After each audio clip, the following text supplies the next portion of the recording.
புத்திர் அவ்யக்த ஏவச்ச இந்திரியாணி தசேகம் ச பஞ்சேந்திரிய கோச்சர பஞ்சேந்திரிய கோச்சர महाभूतानि अहंकारो बुद्धिर अव्यक्त एव च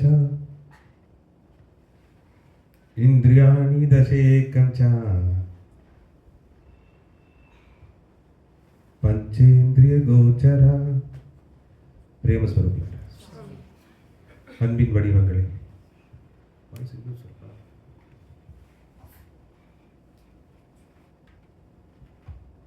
क्षेत्र क्षेत्रज्ञ विभाग योग Shrimad Bhagavad Gita Gita अध्यायम 13 श्लोकम 6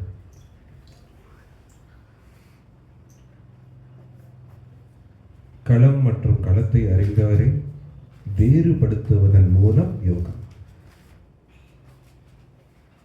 Yoga through distinguishing the field of activities and the knower of the field. Kshetra kshetrajna vibhaga yoga.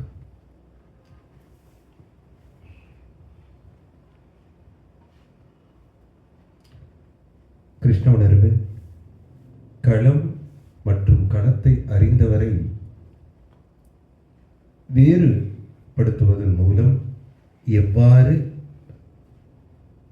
ஒரு ஆத்மாவுக்கு அந்த உயர்வான அறிவு கிட்டுகிறது, அதுவே உயர்வான அறிவா நான் கருதுகிறேன் என்ற அந்த ஒரு விளக்க உரிய அந்த ஒரு வாக்குறுதிய அந்த ஒரு பிரகடனத்தை கிருஷ்ண உணர்வு கொடுத்ததுக்கப்புறம்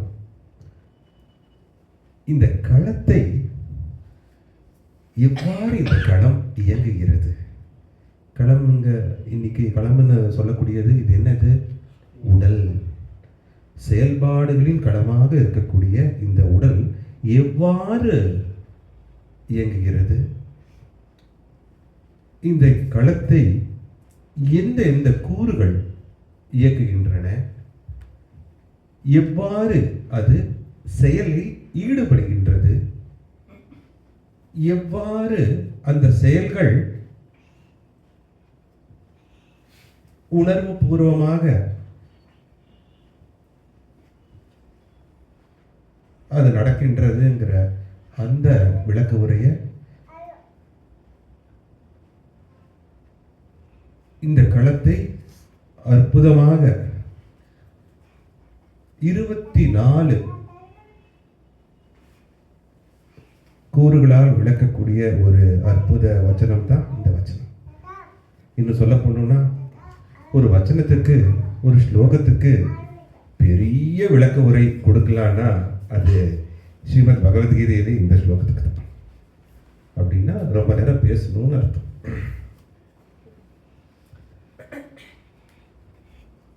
இந்த ஒரு ஸ்லோகத்துக்கே ஒரு புத்தகமே எழுதலாம். வெறும் 4 வரி மாதிரி இருக்கு, ஆனா இதோட அது முடியறதுல ஒரு புத்தகமே எழுதக்கூடிய அளவுக்கு ஆழமான களத்தின் அறிவை, களத்தின் செயல்பாடுகளை, களத்தின் துறைகளை, செயல்பாடை ஊக்குவிக்கும் தூண்டுகோலாக இருக்கும் அந்த துறைகளை, அந்த புலன்களை விளக்கக்கூடிய ஒரு அற்புதமான ஸ்லோகம் இது. மகாபூதன்ய அகங்காரோ புத்திர் அவ்யக்த ஏவச்ச. இந்த களமானது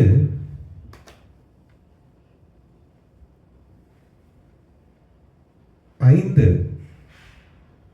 கூறுகளால் 5 கூறுகளை உள்ளடக்கியது. கூறுகளால் செயல்பாட்டுக்கு அது வருது. அந்த கூறுகள் யாவை, அதெல்லாம் என்னென்ன அப்படின்னும் போது முதல் பஞ்ச மகாபூதம்னு சொல்லக்கூடிய அந்த பஞ்சபூதங்கள். பஞ்சபூதம் எல்லாத்துக்கும் தெரியும். நிலம், நீர், நெருப்பு, காற்று, ஆகாயம். இது 5. அதே சமயத்துல பஞ்ச தன்மாத்திரங்கள்னு சொல்லக்கூடிய அந்த பஞ்சேந்திரியங்கள், அறிவு சார்ந்த புலன்கள், அறிவு புலன்கள்னு சொல்லலாம். அதை என்ன சொல்றோம் அப்படின்னா, பார்வை, பார்வை கேட்கக்கூடிய திறன், வாசனை, ரசம் என்று சொல்லக்கூடிய ருசி, நுகர்வு, தொடு, ஸ்பர்ஷம், ரூபம், கந்தம், ஸ்ரவணம், சப்தம். இதை நம்ம பஞ்சேந்திரியங்கள் சொல்றோம். செயல்களின் புலன் இல்லைன்னா வேலை புலன்கள் சொல்லக்கூடிய கர்மேந்திரியங்கள் என்னன்னா அது 5. அப்போ இப்போ 24 கூறுகளை இது உள்ளடக்கி இருக்கு. அதுதான் நம்ம 5 நம்ம பார்க்க போறோம். முதல் 5 இந்த தேகம், இந்த செயல்பாடுகளின் களம்னு சொல்லக்கூடிய இந்த தேகம், இந்த சரீரம், பஞ்ச மகாபூதம், அது 5. ஐம்புலன்கள் சொல்லக்கூடிய அறிவு சார்ந்த புலன், அது 5. பார்வை, ஒலி சொல்லலாம், நுகர்வு வாசனைன்னு சொல்லலாம், ரசம் ருசின்னு சொல்லலாம், தொடுதல் அப்படின்னு சொல்லலாம். இன்னொன்று என்ன இருக்கு?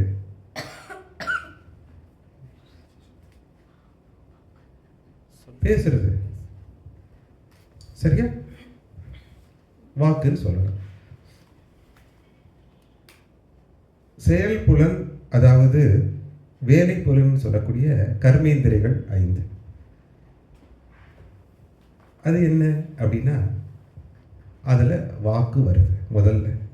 2வது கைகள், கால்கள், பிறப்பு உறுப்பு, ஆங்கிலத்தில் ஜெனிட்டல்ஸ் சொல்லுவோம், பிறப்பு உறுப்பு. அதுக்கப்புறம் ஆசனவாய். இது 5 கர்மேந்திரியங்கள், அதாவது வேலை புலன்கள், செயல் புலன்கள் சொல்லலாம். அதே இன்னொரு 5 இருக்கு. என்னன்னா, முக்கியமான இன்னொரு 5 சொல்லக்கூடியது பொருள் சார்ந்த, அறிவு சார்ந்த, பொருள் மூலியமா உணரக்கூடிய அந்த புலன் சொல்லலாம். இல்ல பொருள் சார்ந்த புலன்.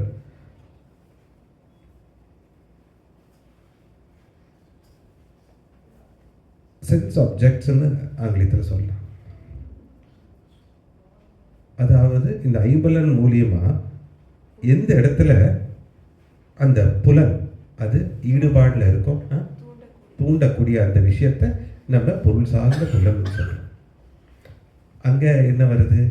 அங்கதான் கண், காது, மூக்கு, நாக்கு, காதுகளும் சொல்லலாம், கண்களும் சொல்லலாம், மூக்கு, நாக்கு, தொடுதல் மற்றும் பேச்சு, ஸ்பர்ஷ், ருசி. இல்லை, நாக்கு தான் பேச்சு வந்துருச்சு. கண்கள், காது, மூக்கு, நாக்கு, தொடுதல். அவ்வளவுதான். இதனாலதான் ஒரு பொருள் மேல இருக்கக்கூடிய அந்த பொருள் சார்ந்த புலனால, ஐம்புலனால பொருள் சார்ந்த புலன் உள்ளுணர்வுல அது மேலோங்கி அந்த பற்றுதல்னால எல்லா விஷயத்தையும் நடக்க வைக்க. இந்த பொருள் சார்ந்த புலன் இந்த தேகத்துக்கு வெளியில தான் இருக்கு. இந்த விஷயம்லாம், இந்த பஞ்ச மகாபூதமாகட்டும், பஞ்சேந்திரியங்களாகட்டும், பஞ்ச கர்மேந்திரியங்களாகட்டும், இந்த 15 உள்ளதான் இருக்கு. ஆனா இந்த பொருள் சார்ந்த 5 புலன் இருக்குல்ல, இது வெளியில இருக்கு. ஆனா இதோட உணர்வு ஐம்புலனால உள்ள அடங்கிறதுனால, அந்த பற்றுதல் இருக்கிறதுனால, அந்த புலனோட தொடர்பு இருக்கிறதுனால பொருள். இதையும் அதாவது சூக்ஷ்ம மனதுன்னு சொல்றோம், சட்டல் மைண்டுன்னு சொல்றோம். சூக்ஷ்ம அறிவால அந்த அறிவு சார்ந்த புலன் இங்கிருந்து கிடைக்கப்பெறுது. அப்போ இது வரைக்கும் 20 ஆயிடுச்சு. அதையும் கடந்து மனது, புத்தி, அகங்காரம், 24வது கடைசியா சொல்லக்கூடியது பிரகிருதி அவ்யக்தம் அப்படின்னு சொல்றோம். வெளிப்படாத வெளிப்படாத ஆதி பொருள் பிரகிருதி. வெளிப்படாத ஆதி பொருள். ஆங்கிலத்தில் the unmanifest primordial matter. இந்த சிருஷ்டி வெளிப்பட்டதுனால அதான் இந்த சிருஷ்டி உருவாயிருக்கு. ஒரு சக்தியிலிருந்து வெளிப்பட்டதுனால தான் வியக்தனா அவ்யக்தமா அது எல்லாமே உருவாயிருக்கு. அவ்யக்தனா வெளிப்படாத ஆதி பொருள். வெளிப்படாத அந்த பொருள்ல இருந்து எல்லாம் வெளிப்பட்டிருக்கு. ஆனா அது வெளிப்படாம ஸ்திரத்தன்மையில் இருக்கு. அவ்யக்தங்கிற அந்த நிலை அது மூல பிரகிருத்தியை உணர்த்துது. மூல பிரகிருத்தின்னு சொல்லக்கூடிய மூல பிரகிருத்தியை உணர்த்துது. இதுவும் 24வது இந்த செயல்களை, இந்த களத்தின் செயல்களை நடத்துவதற்கு, செயல்பாட்டுக்கு கொண்டு வருவதற்கு 24வது கூறு. The field of activities is composed of the mind, intellect, ego, 5 great elements. 5 great elements என்கிறது என்ன? 5 great elements and 11 senses. 5 senses of sense of work and sense of knowledge plus mind அது 11 ஆயிடுது. தசேகம். and 5 sense of objects அது பொருள் சார்ந்த புலன் as well as the unmanifest primordial matter. This all constitutes or composes the field of activity, which is none other than the body itself. So the field of activity comprises or composes the 5 great elements, Pancha Mahabhutas, Mana, the mind, Buddhi, the intellect, ego, the ahankara, the unmanifested primordial matter, avyakta or prakriti, mula prakriti, the 11 senses, the sense of knowledge, 5 senses of knowledge and 5 senses of work, panchendriya, jnanendriya, karmendriya, and 5 senses of perception, 5 sense of objects, 5 sense of objects, which is on the external side but internally located in the subtle mind. இதுதான் the field of activities. மொத்தம் எத்தனை? 24 சொல்லணும். 24க்கும் நீங்க அற்புதமான ஒரு சித்திரத்தை, drawing உட்பட இதுதான் இந்த உடம்ப, இந்த சரீரத்தை இயக்கிட்டு இருக்கு. இந்த 24 தத்துவம் சொல்லக்கூடிய இந்த 24 கூறுகளை தெரிஞ்சுக்கிட்டாலே இந்த சரீரம், இந்த களம் எப்படி இயங்குதுன்னு தெரிஞ்சுக்கலாம். அதனாலதான் மகாபூதான்ய அகங்காரோ புத்திர் அவ்யக்த ஏவச்சா இந்திரியாணி தச ஏகம். தச ஏகம் என்ன? 10 + 1 ஏகம் 11. அது புத்தியோட மனசோட சேர்ந்துருச்சு. அந்த ஞானேந்திரியம் கர்மேந்திரியம் கூட 11 சேர்ந்துடுச்சு, மனசு சேர்ந்துடுச்சு. தசேகம் சா பஞ்சேந்திரிய கோச்சரா. இதுதான் ஸ்லோகம். இப்போ கொஞ்சம் ஆழமா நம்ம போகும்போது, இப்போ எல்லாம் பார்த்தாச்சு. எது ஞானேந்திரியம்?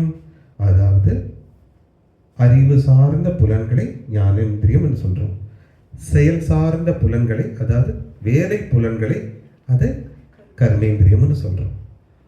பஞ்ச மகாபூத்தங்கிறது மகாபூத்தங்கள், பஞ்சபூதங்கள் இந்த தேகத்தில் இருக்கக்கூடியது.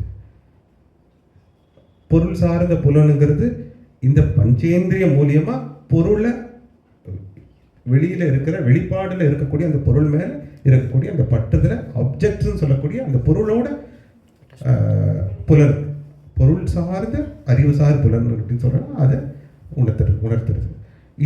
இதையும் காட்டிலும் ஒரு 4 விஷயம் என்னன்னா, மனசு, புத்தி, அகங்காரம், பிரகிருதி, இல்லைன்னா அவ்யக்தம் சொல்றேன். அவ்யக்தம் வந்து வெளிப்படாத ஆதி பொருள். இது ரொம்ப முக்கியமான ஒரு இது. unmanifested the primordial matter. இந்த 24 தான் தேகம். இந்த தேகம் சொல்லக்கூடிய இந்த களம். அதுலேயும் குறிப்பா ஞான இந்திரியத்தால ஒரு சிந்தனை தூண்டப்பட்டு எதால அது செயல்படுத்தப்படுது? கர்மேந்திரியத்தால். அப்போ கர்மேந்திரியானும் போது எது என்னென்ன வருது? வாக் சக்தி. இப்போ பேச்சுன்னு சொல்லக்கூடிய அந்த வாக்கு, கைகள், கால்கள், இந்த செயலை ஏதாவது பண்ண வைக்கணும்ல. ஞானேந்திரியங்கள், அறிவு சார்ந்த புலன்கள் ஒரு செயலை பண்ணணும்னு இயங்குது. அந்த செயலை பண்ணணும்னு இயங்கக்கூடிய அந்த கர்ம புலன்கள் எது அப்படின்னா வாக்கு, கைகள், கால்கள், பிறப்புறப்பு, ஆசனவாய். இப்போ இந்த சரீரத்தை, இந்த களத்தை நிறைய 5 கோஷங்களா, இன்னும் சொல்லக்கூடிய 5 உரைகளா பிரிக்கலாம். அதில் இந்த 24 அடக்கமாயிரும், உள்ளடக்கத்தில் இருக்கும். இந்த 5 உரைகள், 5 கோஷங்களும் சொல்லக்கூடியது என்ன? அன்னமய கோஷம், பார்க்கக்கூடியது, தொடக்கூடியது, அது மூலியமாக தான் செயல்கள் நடக்குது. அன்னமய கோஷா. 2வது பிராணமய கோஷா. 3வது மனமய கோஷா. 4வது விஞ்ஞானமய கோஷா. 5வது ஆனந்தமய கோஷா. அப்போ முதல்ல அன்னமய கோஷாங்கிறது, இந்த அன்னமய கோஷான்னு சொல்லக்கூடிய இந்த தேகம், ஸ்தூல சரீரம், இந்த தேகத்தை பஞ்ச மகாபூதங்கள் தான் அதுக்கு அன்னமய கோஷாக்கு அந்த சக்தியை கொடுக்குது. அந்த பஞ்ச மகாபூதங்கள் என்ன? நிலம், நீர், நெருப்பு, காற்று, ஆகாயம். இந்த அன்னமய கோஷா இப்போ நீங்கள் ஒவ்வொருத்தரும் பார்க்கக்கூடியது, ஒவ்வொருத்தரும் இந்த தோல், சதை, இந்த வெளிப்புற வடிவம் சொல்லுவாங்க, உருவம் அப்படின்னு சொல்லலாம். இதை தான் அன்னமய கோஷா. இந்த அன்னமய கோஷா மூலியமா எல்லா செயல்களும் இங்க வெளிப்புறத்துல நடக்குது. ஆனா இந்த வெளிப்புறத்துல எல்லா செயலும் நடக்கிறதுக்கு 2வது இந்த அன்னமய கோஷாவை இயக்கிறதுக்கு முக்கியமான கோஷா எதுன்னா பிராணமய கோஷா. இந்த பிராணமய கோஷால 5 பஞ்ச பிராணங்கள் இருக்கு. பிராணா, அபானா, வியானா, சமானா, உடானா. இந்த பஞ்ச பிராணங்களால தான் இந்த சரீரம் சொல்லக்கூடிய அன்னமய கோஷா இயங்கிட்டு இருக்கு. அப்போ இந்த உடல்ல, இந்த தேகத்துல ஒவ்வொரு பஞ்ச பிராணத்துக்கும், ஒவ்வொரு பிராணத்துக்கும் ஒரு முக்கியத்துவமான செயல்கள் உண்டு. இப்போ குறிப்பா பார்த்தேன்னா இது ரொம்ப நீங்க கவனிச்சுக்கணும். சில விஷயத்துல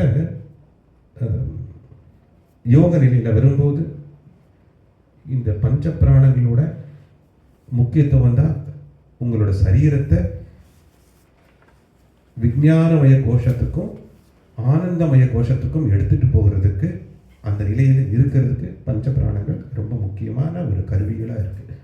அப்போ முதல் இந்த பஞ்ச பிராணத்தில் பிராணம்னு சொல்லக்கூடியது இந்த தேகத்தோட சுவாசத்தை, ஆங்கிலத்தில் ரெஸ்பிரேட்டரி சிஸ்டமை பார்த்துக்குது, உயிர் மூச்சுன்னு சொல்றோம். அதனால தான் இந்த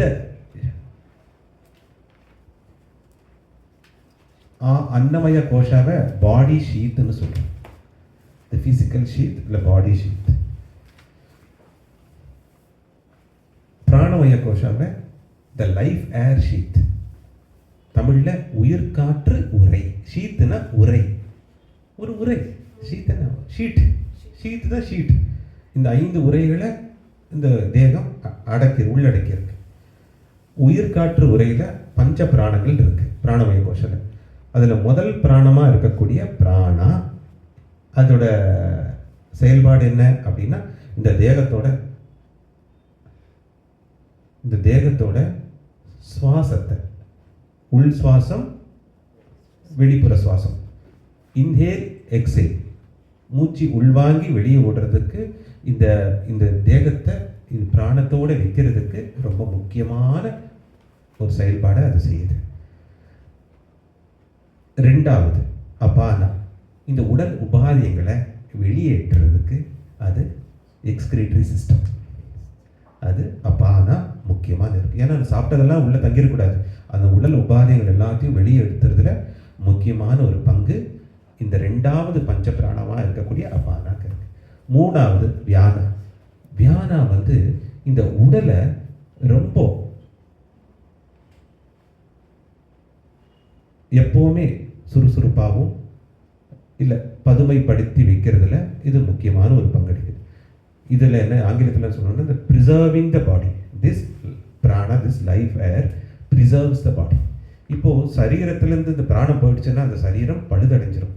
இந்த பழுதடையாமல் வைக்கிறதுக்கும் என்றைக்குமே அந்த உயிருக்கு உயிரோட்டமாக அந்த ஃப்ரெஷ்னஸ்ன்னு சொல்லக்கூடிய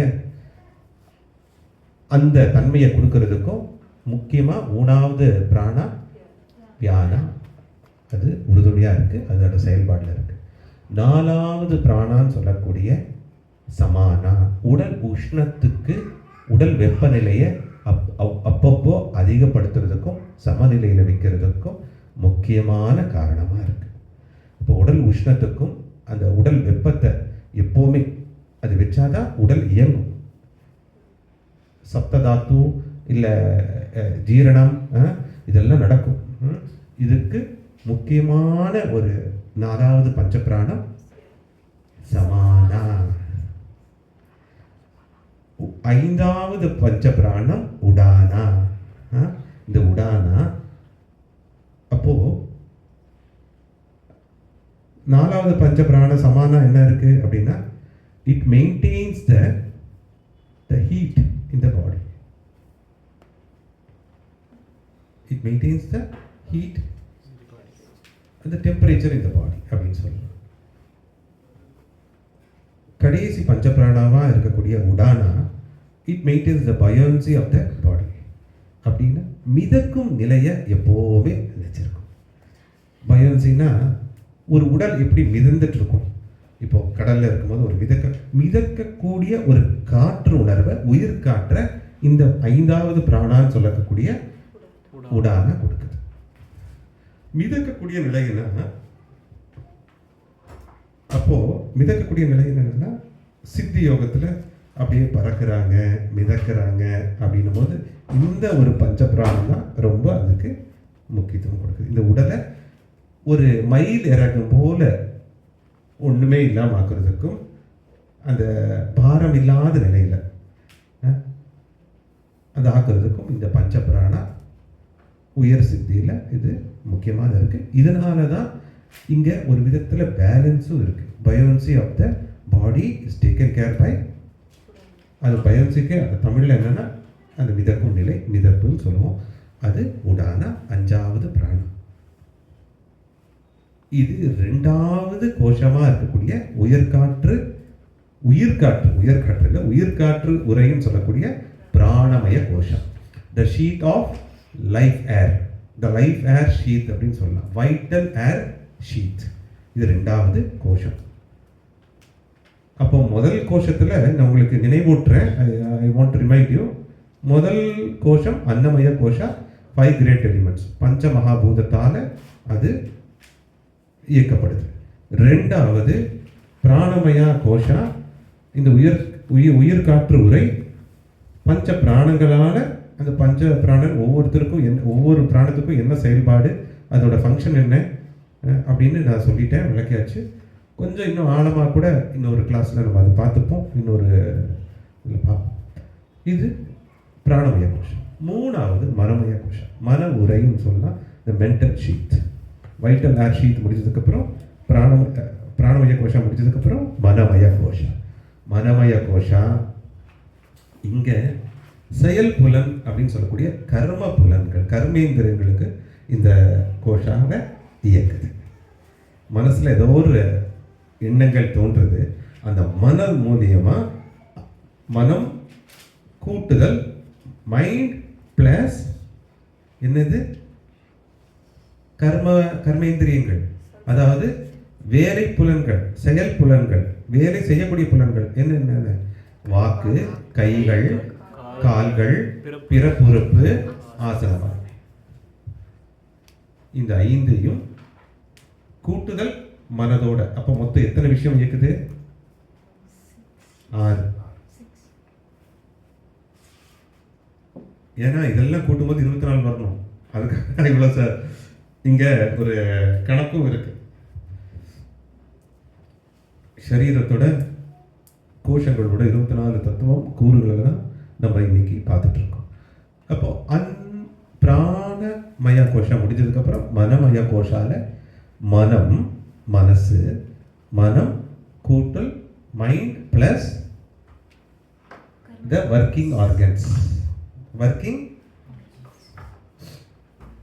கரெக்ட் தானே? ஒர்க்கிங் ஆர்கன்ஸ் தானே கர்மேந்திரியங்கள்.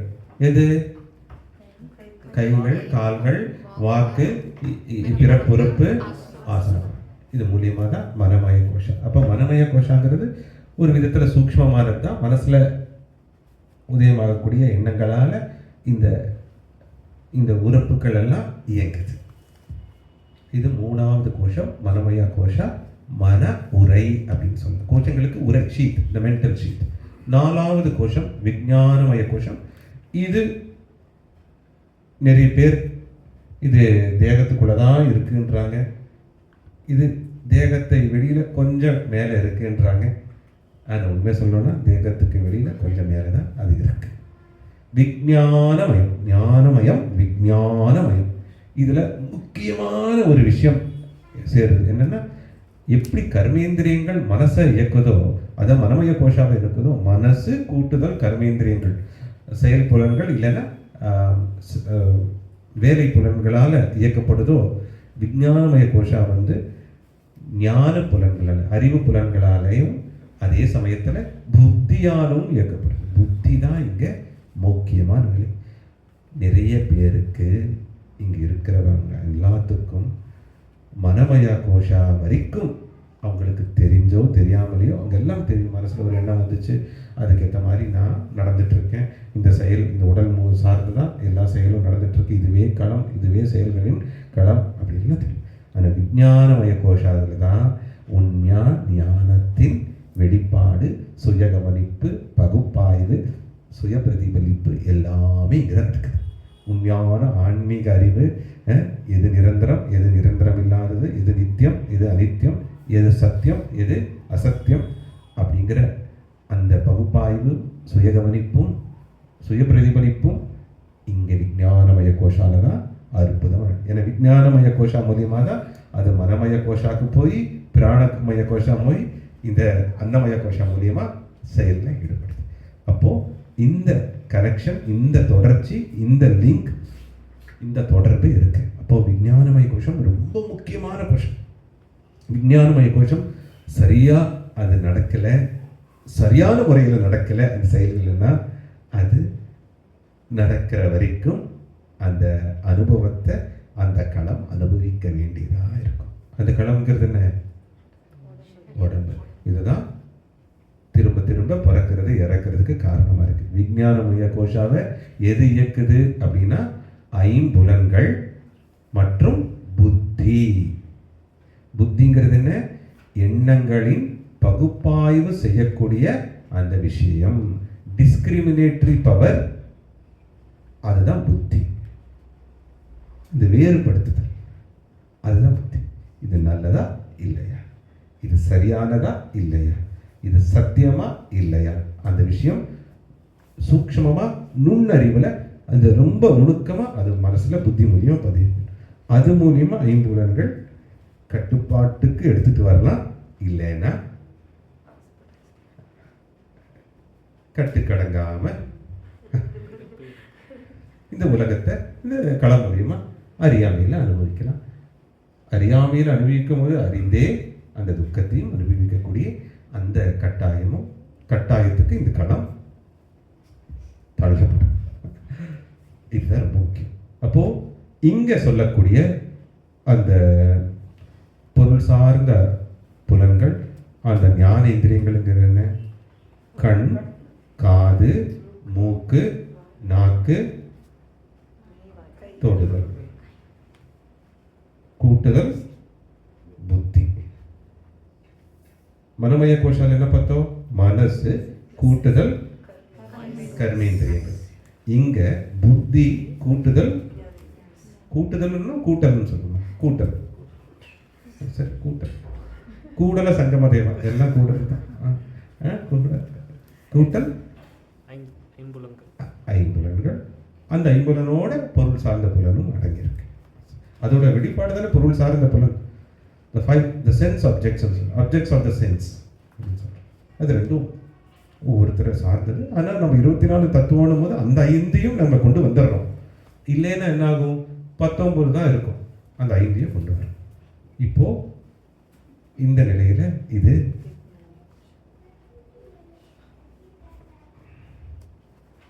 முக்கியத்துவம் பெறுது. கடைசியில் இருக்கிறது என்ன அப்படின்னா ஆனந்தமய கோஷம். அப்ப விஞ்ஞானமய கோஷா புத்தியாலையும் ஞானேந்திரியங்களாலும் இயக்கப்படுது. 5வது கோஷான்னு சொல்லக்கூடிய விஞ்ஞானமய கோஷாக்கு ஆங்கிலத்தில் வந்து த இன்டலெக்சுவல் ஷீட், தமிழ்ல அறிவுசார் உரை. அப்போ எந்தெந்த உரையை பார்த்தோம்? இப்போ இதுவும் ஒரு உரையாக தான் இருக்கு, அருள் உரை. அன்னமயா கோஷான்னு சொல்லக்கூடியது ஸ்தூல உரை, இது தேக உரை, வெளிப்புறத்தில் காணக்கூடிய பஞ்சபூதத்தால் இயக்கக்கூடிய இந்த உடல் அன்னமய கோஷம். 2வது பிராணமய கோஷா உயிர் காற்று உரை. 3வது மனமய கோஷா மன உரை. 4வது விஞ்ஞானமய கோஷா அறிவுசார் உரை, அதாவது புத்தி இயக்கிறதுனால அறிவுசார் உரை. 5வது ஆனந்த உரை, பிளிஸ்ஃபுல் ஷீட் அப்படின்னு சொல்லலாம். பிளிஸ் ஷீட், பிளிஸ்ஃபுல் ஆனந்தமயா அப்படின்னா பிளிஸ்ஃபுல் ஷீட் ஆனந்தமய கோஷம். இதை ஒரு உணர்வில் உயிர் சக்தியில் உங்களோட குண்டலினி சக்தி ஆனந்தமய கோஷாவை உங்களோட உணர்வு ஆனந்தமய கோஷாவில் இருக்கும்போது என்ன ஆகும்னா மனம், புத்தி, அகங்காரம், தேகம், அவ்யக்தன்னு சொல்லக்கூடிய அந்த பிரகிருதி எல்லாம் ஓர் அலைன்மெண்ட் சொல்லக்கூடிய அந்த சமநிலையில் ஒரு ஒற்றை உணர்வில் அது இருக்கும்போது அகங்காரத்து மூலியமாக தான் இந்த ஆனந்தத்தை அனுபவிக்க முடியும். இங்கே எங்கே வருது? இப்போ 5வது கோஷமாக இருக்கக்கூடிய ஆனந்தமய கோஷாவில் அகங்காரம் கூட்டல் மனம் கூட்டல் புத்தி கூட்டல் தேகம் கூட்டல் அவ்யக்தம். அவ்யக்தம்னா பிரகிருதி. எல்லாமே வந்துடும்.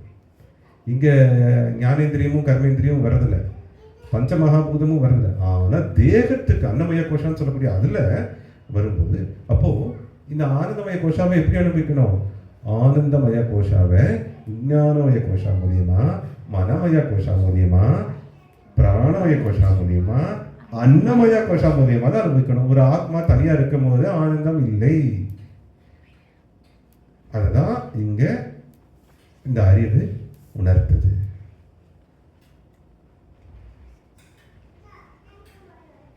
இந்த நாளும் ரொம்ப முக்கியமா இருக்கு.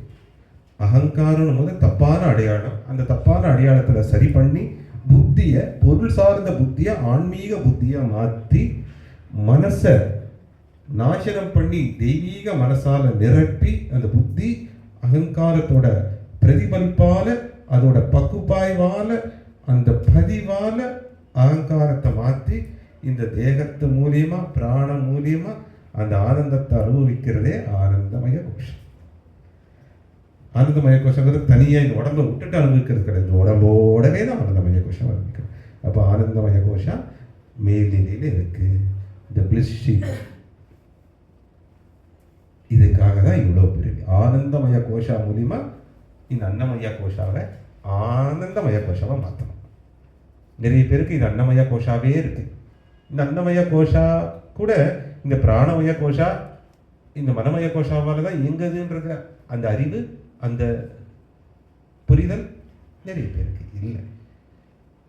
அது வரும்போது இதுக்கும் மேல விஞ்ஞானமய கோஷா இருக்கு. அதுவும் ஆனந்தமய கோஷாவை அனுபவிக்கிறதுக்காக. ஆனந்தம் பிரம்மே திவ்ய ஜானா, ஆனந்தமே கடவுள், ஆனந்தமே பிரம்மம், ஆனந்தமே ஞானம், பூர்ண ஞானம். அதை அனுபவிக்க தான் முடியும். அதை விவரிக்கவோ விளக்கவும் முடியாது. இந்த 4 கோஷங்களையும் விளக்க முடியும், விவரிக்க முடியும். ஆனால் இந்த இவ்வளோ விளக்கமும் இவ்வளோ இதுவும் ஆனந்தமய கோஷால உணர்றதுக்கு தான். மனமய கோஷால என்னென்ன நடக்குது சரவணா?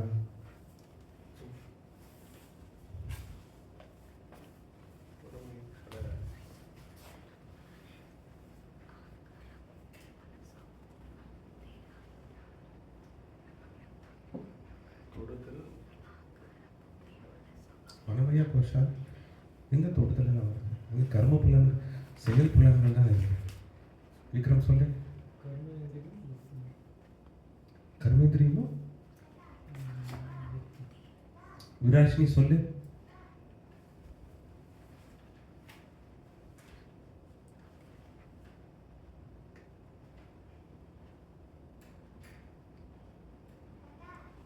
ஸ்ரீபாமா சொல்லுங்க. கர்மேந்திரியங்கள் மற்றும் எண்ணங்களை, அதாவது வாக்கு, கை, கால், பிறப்புறுப்பு, ஆசனா, இது எல்லாத்தையும் ஆசனவாயு இது எல்லாத்தையுமே உள்ளடக்கிய இந்த செல் புலன்களை வைத்து பண்றது. மனம் பிளஸ் கர்மேந்திரியம், அதாவது செயல் புலன்கள், அதுதான் மனமய கோஷம்.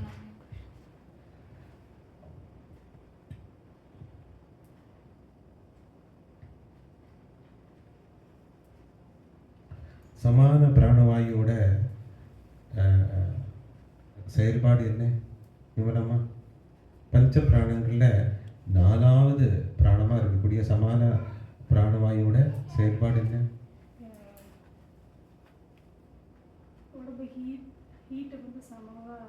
Very good.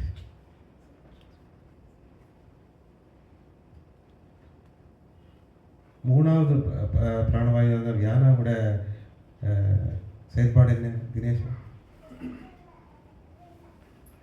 பிராணா, அபானா, வியானா, சமானா, உடானா. 3வது பஞ்ச பிராணவாயு.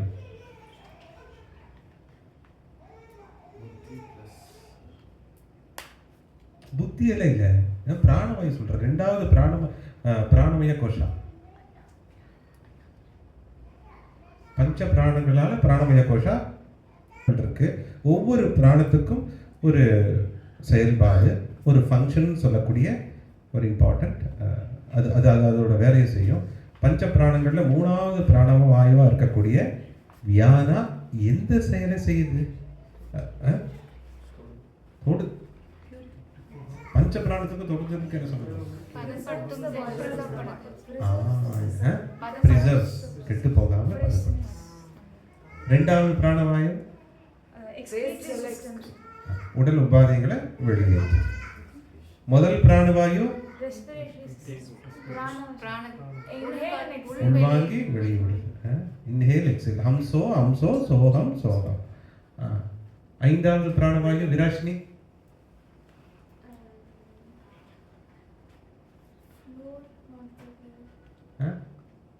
பறக்க வைக்குதா?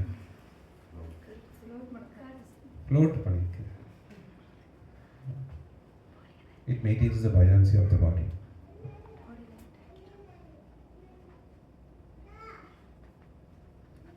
விஞ்ஞானமய கோஷா இதெல்லாம் உள்ளடக்கி இருக்கு சாந்தி?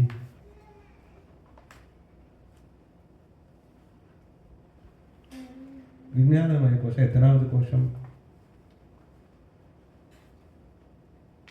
செகண்டா?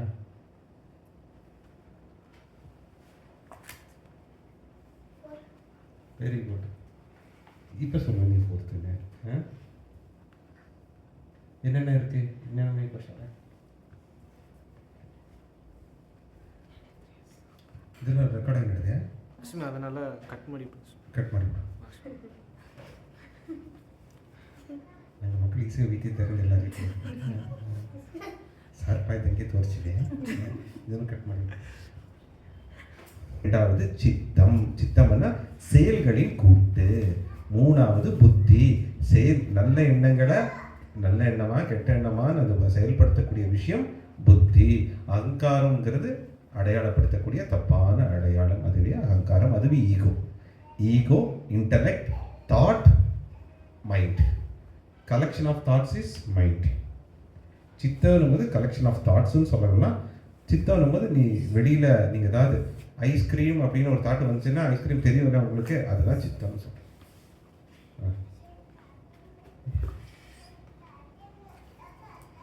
இதுவே உண்மையான ஆன்மீக அறிவை அறியக்கூடிய நிலைன்னு சொன்னீங்க, விஞ்ஞானமய கோஷம். Very good. அது மூலியமாக தான் மேல்நிலையை அடைய முடியும். விஞ்ஞானமய கோஷம் ரொம்ப முக்கியமானது. அப்போது ஆனந்தமய கோஷாவை, இந்த அன்னமய கோஷா மூலியமாக ஆனந்தமய கோஷாவை அனுபவிக்கணும். அதுக்கு விஞ்ஞானமய கோஷா ரொம்ப முக்கியம். அது மூலியமாக மனமய கோஷா சீரடைந்து சமநிலையில் வந்து அதே சமயம் மூலியமாக கர்ம புலன்களால் வேலை செய்யும் புலன்களால் அது எண்ணற்ற காரியங்களை நற்பண்புகளோடு செய்யப்படுது. அதோட பிராணமய கோஷாவை அறிந்து புரிந்து உள்வாங்கக்கூடிய அந்த உணர்வும் மேலோங்குது. 24 எது எது கார்த்திக்?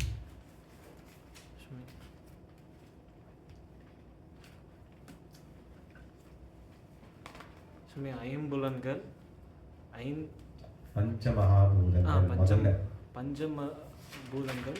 பஞ்சமகாபூதங்கள் என்னென்ன? சீக்கிரம் டக்கு டக்கு டக்கு. நிலம், நீர், காற்று, ஆகாயம், நெருப்பு. நிலம், நீர், நெருப்பு. நிலம், இப்படிதான் எண்ணிக்க ஆரம்பிக்கணும். நிலம், நீர். நெருப்பு. நிலம் தான் முதல்ல. நீர் இது ஸ்தூலம். காற்றும் ஆகாயமும் சூக்ஷ்மம். இதை இணைக்கக்கூடிய மாத்தியமும் நெருப்பு.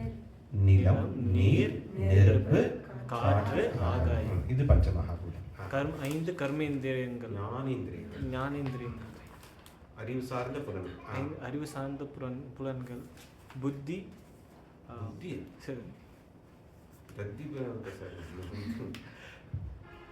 சரி, கண், காது, மூக்கு, நாக்கு. அது அப்படியே சொல்லலாம். இல்லைன்னு இப்படி ஞானேந்திரியங்கள் அறிவு சார்ந்த புலன் போது தொடுதல், ருசிதல், பார்வை, ஒலி, கேட்டுதல், நுகர்தல். 5 கர்மேந்திரியங்கள். மொத்தம் எத்தனை ஆச்சு? 10. சரி, 10 கரெக்ட். 15. 5 கர்மேந்திரியங்கள். கண், கை, கால், பிறப்புறுப்பு, ஆசனவாய், நாக்கு, வாக்கு. ஓட்டு தாக்கு. 15 சுவாமி. அதோட அறிவு. 15 ஆயிடுச்சு. 15 ஆயிடுச்சு. அறிவு இங்கதான் கண், மூக்கெல்லாம் வரும். இன்னொன்று ஐந்து வகை சென்ஸ் ஆப்ஜெக்ட்ஸ். பொருள் சார்ந்த